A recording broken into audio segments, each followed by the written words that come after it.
stand between you and lunchtime, so I'll make this quick and hopefully fun. So, thank you for coming along. We are here to talk about an age-old debate, one of many. It's not cats versus dogs. Obviously, cats are better. It's not the North versus the South. I'm from East Anglia, so clearly, you know, neither. Not even Star Wars or Star Trek. Quite a fan of both these days, actually. And it's not even about Mac versus Windows. Who's a Windows user here? We're probably in the minority, right? Yeah, okay. We're not even here to talk about Yorkshire versus Lancashire. Obviously, this is SearchLeeds, so, you know, Yorkshire rules. Interestingly, this is an ad concept done by an agency. They also have one that does the reverse, if you're from Lancashire and you want to kind of, you know, feel good about yourselves. We are here to talk about PPC versus SEO, a debate in which some of us have been arguing with each other for years, 10, 15, 20 years, locking horns, butting heads over which one is better. But why are we here? Why did I want to give this talk to you today? If this is a debate that's been going on forever, why now? Why now do I get up and have this conversation? Well, as often happens, there was a debate on Twitter. Anyone ever got embroiled in a Twitter debate recently? It never ends well. This one was from my friend Barry. Barry, give us a wave. He's at the back of the room, everybody. Barry Adams is a die-hard SEO, very good at what he does, and this little Twitter rant of Barry's began with this, and it ended 9 tweets later with a mic drop, explaining why SEO, hands down, is 100% better than PPC. Naturally, I had some issues with this, and I went on my own little mini Twitter rant of my own, 7 tweets later, no mic drop involved. And I'm not entirely sure that Barry wasn't just trolling us. Those of you who know Barry will know that this is something he sometimes likes to do. And he certainly felt the wrath of the PPC community in the US where they began to wake up a few hours later. But my little mini rant in response to this has formed the basis of some of today's talk. So something good came out of it. Plus Barry wants some new business, so you know, it's good all round.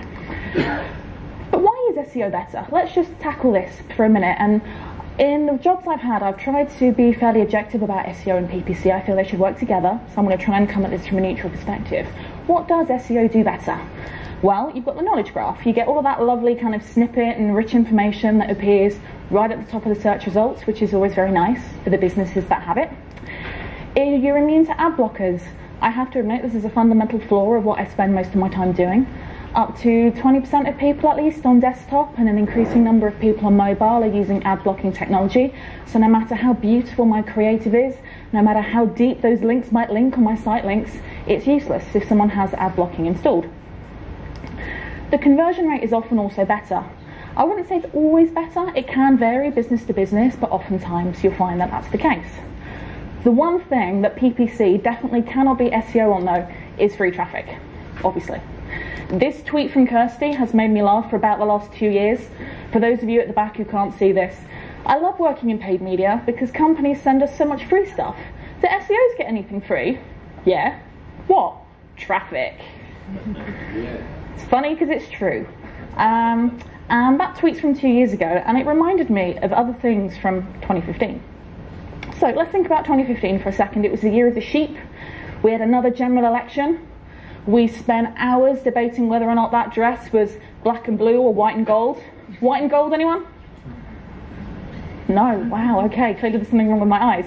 And it was also a build-up for me for 2 key things. We waited all year to see if the new Star Wars movie would actually be any good, and it was. And then in the first week of 2016, as a nation, we spent hours glued to our screen watching The Puddle. Who watched The Puddle? Hands up. Keep your hands up if you watched it for more than half an hour. Who watched it till the Domino's Pizza Man came? Okay. So, 2015, it was a good year. And in 2015, I had a conversation with a colleague for a client that we had who couldn't quite see the value in doing SEO. They were already doing PPC and couldn't understand why SEO could be of value to them. And I had an epiphany. I had a little bit of a brainwave and thought, we could use the housing market to explain search engine marketing and to explain why SEO is something that they should be looking at, rather than focusing all of their efforts on just PPC. So rather than explaining why one would be better, but just explain why it was different and why you should have both. Just grab my water. So before we go any further, who am I and why should you listen to me? Well, I'm Arianne. I've been doing this for about 11 years now, and a lot of my roles have been paid focused, but I've worked agency and client side. And in my roles, my focus has often been on search in general, trying to get the best from both organic and paid. In my current role at icelolly.com, we've run lots of tests to establish whether or not running the two channels together drives incremental value. Are there times when we should turn off brand or bid more on certain generic terms where our rankings may not be so good? What can we do to bring the best overall value for the business? In my agency roles, where I've been in client services, I've been responsible for overall strategy, which has also included SEO, and that drove the conversation that we're going to come on to in a moment. I also love technology and problem solving, which helps in a business like ours. I'm very slowly learning to code so that I can cajole our robot overlords into being nice to me and, maybe making me a slave rather than killing me. My middle name is Storm. It's true. I have two middle names. Louise is one, Storm is the other. My parents were not hippies, they're just a little weird, unfortunately. And I love having my photo taken. It's really important that you know this, because the pictures that people take of me are always so beautiful. Personally, I'm in awe of my ability to ride a bike with my eyes closed on the left. Can't recommend it, particularly not on Leeds roads, but it seems to be a skill I have. So I can't wait to see what appears on Twitter in the next 20 minutes. Thanks in advance, because I always pull this face. So do your worst. Although I know that's going to happen anyway. So back to the housing market, and whether or not it's a great way to talk about PPC and SEO. The reason I like this analogy is because it has everything. We've got rents, mortgages, deposits, dodgy landlords, price crashes, rampant inflation. We've got everything that we can use as an analogy to explain SEO and PPC. So let's begin. An Englishman's home is his castle.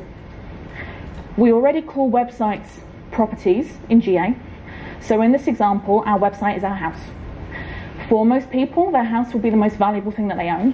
And for most businesses, the website will be the asset that they have that will be the most important to them. So far, so good. Renting. I've often heard this described as pouring money down the drain, lighting money on fire, dead money, lining someone else's pockets. And these are also ways that I've heard PPC referred to, because essentially, we're just renting that space from Google or from Bing. We don't own it. The minute I stop paying that money, like with a house, I have no right to be there. So for me, that's why the two make a good analogy. As soon as you stop bidding, you just disappear. Buying. When you buy a house, in most circumstances, it's a long-term investment. It's something that takes between 20 and 30 years for you to pay off that mortgage and own that property outright. In the same way, SEO should be a long-term investment. You can begin SEO and start to see gains within days and weeks, but it's unusual. You should be looking at it on a monthly, on a yearly basis and looking for gains over the long term. The next thing I'm going to talk about is house prices. So house prices determine affordability.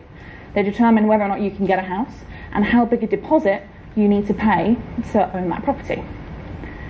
In the same way, the algorithm determines how much initial upfront work you have to do to gain a foothold in that market, and it determines how difficult it is for you to rank or buy, if we were referring to houses.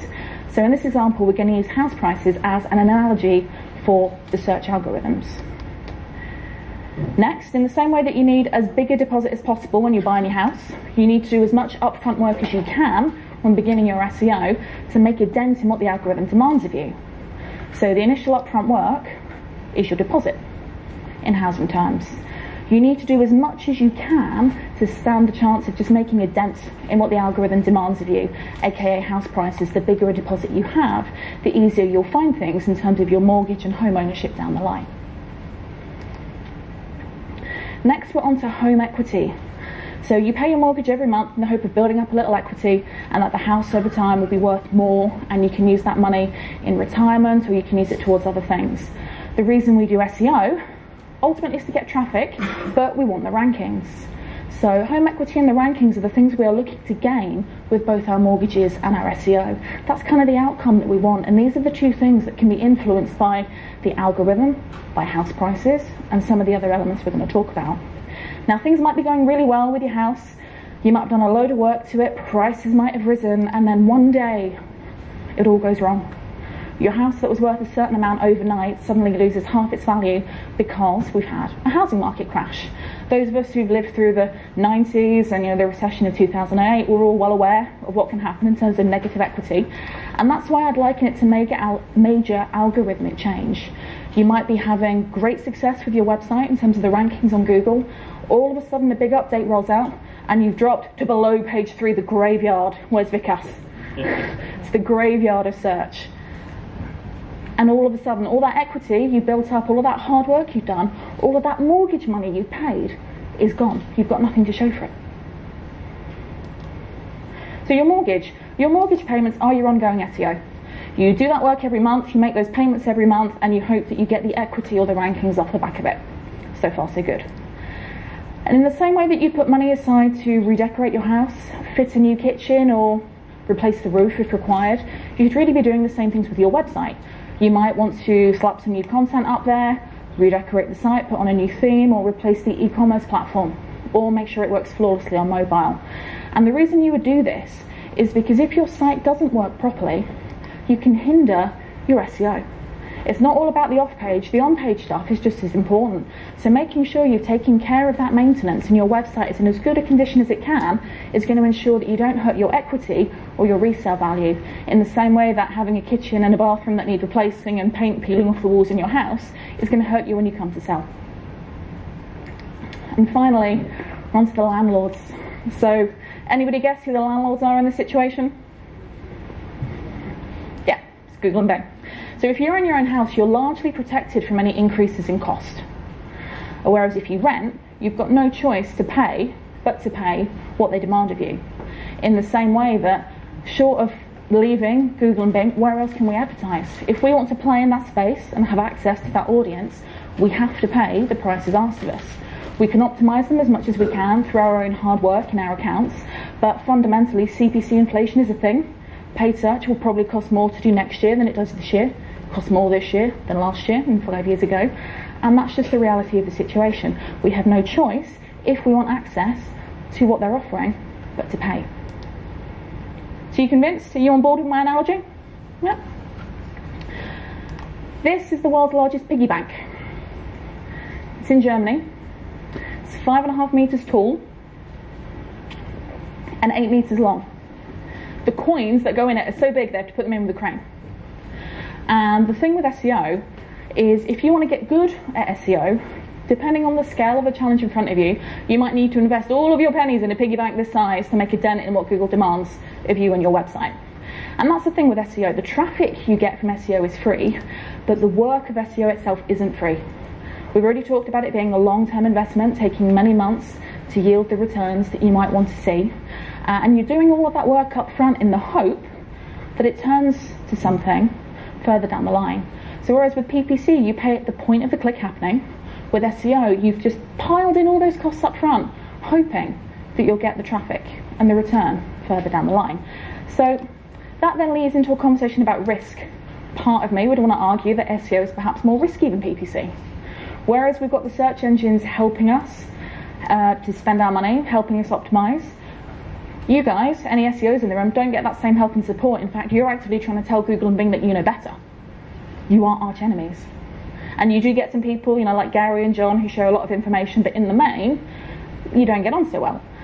So you're at the whims of the algorithm, as we've talked about with house price crashes and market crashes, and the new algorithm change could suddenly come out overnight and wipe out the equity that you built, and your rankings would just be gone. So you run that risk.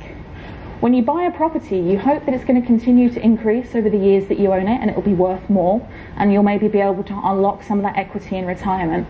And in the same way with SEO, if you're doing everything right, you hope that doing all of those right things, doing what Google asks of you, will result in rankings and therefore in traffic. But there are no guarantees. After all, that's why we do SEO. With PPC, it's usually more straightforward. You spend money, you get clicks. I can very easily make a change if I'm paying more for a click or it's not performing the way that I would like it to. I can also very easily adjust my messaging. If it doesn't stack up for me, I can just turn it off. In the same way with a rental property, if I don't want to live there anymore, I can just leave. But with a mortgage, when you own your house, it's a lot more difficult. It's a lot harder to just pack up and walk away. Let's also talk for a minute about spoiling things for future generations, Gen Y versus the baby boomers. So Gen Y would probably argue that it was much easier to buy a house before. Yes, you had higher interest rates, but house prices were lower, they were more level compared to average wages, whereas today it's a lot more expensive. Stephen from Branded 3 tweeted in response to me when I was having my little rant at Barry, the last generation of SEOs had it really easy, and you could argue that they did. Anybody who was in Paul's talk in the last session in the main stage will have heard him talk about link building. The same with Paddy's talk, how different techniques have become more or less effective, and every time we find something that works with SEO, we kind of overuse it and then it ceases to become effective.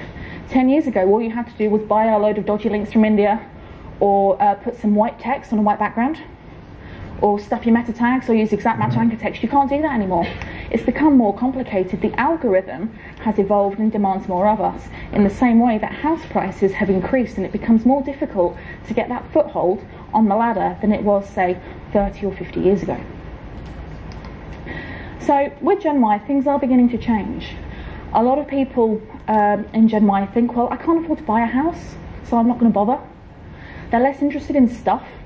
They don't want to own a car, they don't want to own a house, they're more interested in experiences, in doing something that makes a difference to the world. So they value that flexibility. They want to be able to work remotely, have choices about how and when they work and how they spend their time. And sometimes you need that flexibility. And that flexibility is where PPC has that edge. You get to, blow the PPC trumpet for a second. So why can PPC serve you better than SEO? Well, we know that Google's minimizing organic. All you have to do is look at any search result on mobile and see how far you have to scroll to realize that that's the case. Facebook has done the same thing. Less than 3% of your fans will organically see any content that you post. It's increasingly becoming a pay-for-play audience. You've also got things that are unique to paid search, things like shopping ads and ads on local. Now, shopping ads, of course, used to be free, going way, way back, and they're not anymore. So again and again, if you want to participate in all of the traffic sources that Google and Bing have to offer, you're going to have to pay. Paid search also has an advantage when it comes to some tactical elements. It's not to say that you can't change the text that Google crawls for your site fairly quickly, but if I want to get a tactical message out there, something that's time sensitive, I can whack an ad up in PPC and have that live in 10 minutes. I can change some pricing, I can change some site links, I can be very, very responsive very quickly. With SEO, it's harder to do that. And you can also choose the audience that you show your ads to and choose what you show to them. So if I know a customer is male or female, if they've been to my site before, depending on what they've bought or my relationship with them, I can customize where I send that person, the advert I show to them, and a whole host of other things. SEO can't do that. You're showing the same message to everybody all the time. So what now? Well, if you're just doing PPC, I want you to think about retirement. I would like to buy my own home so that when I'm old, I don't have to think about paying rent, and it's one less thing to think about with the pension that I have that's going to be worth nothing. And SEO, if done properly, can help protect you from the future. It can give you a reliable source of traffic that you don't have to keep paying for. So think about that. Think about that for a second. If all you're doing is PPC, yes, SEO is expensive, but it is a long-term investment. And again, as Paddy talked about on stage in the last session, it's not necessarily all about the budget. You can achieve results with a small amount of money if you do it correctly. And what about if you just do SEO? Well, assuming you're not doing anything naughty, good. If you are, be worried. You're at the whims of the algorithm and could easily just be wiped out of nowhere. And if you're not doing any paid search, it could be that you're missing out on different sources of traffic that you can only get through PPC. It's not to say that you should be doing PPC on everything, but there might be areas where PPC can give you additional support to help do your marketing even more effectively. I honestly believe that both have a place. Depending on whether your focus is long-term or short-term, you should be thinking about both. And if you can afford to do both, then you definitely should. I take with a pinch of salt some of the case studies that the search engines share with us, showing the incremental value of being there on both paid and organic, that if you're there on both, you'll suddenly get twice the traffic you were if you were only present on one. I definitely believe there's an incremental effect, particularly where you've got competitors or very competitive terms are on your brand, you can still see differences. There is benefit from combining both. But ultimately, I think we sometimes spend a little bit too much time kind of arguing over which is better. And the thing with search, with both organic and paid, is we don't generate demand, we only harness demand. What we should be doing is making friends with people who work in other channels, thinking about how we drive that demand. How do we start driving demand from the upper and mid funnels of marketing that we can then both capture through search and hopefully convert in the most effective way for our clients? Ultimately, I guess what I'm saying is, let's be friends. Thank you.